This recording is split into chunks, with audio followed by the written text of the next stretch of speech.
So these are all of the different options that you can choose for installing software on your Linux box.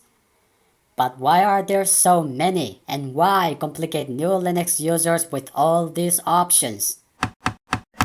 There is no one single standard that allows an app to be distributed across all the Linux distros.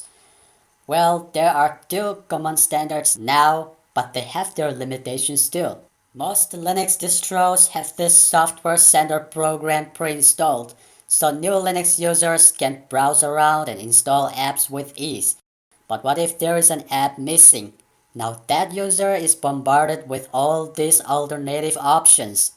Choosing one might prove frustrating for a user that do not have much time and patience, someone who just wants to get productive right away with his or her Linux box.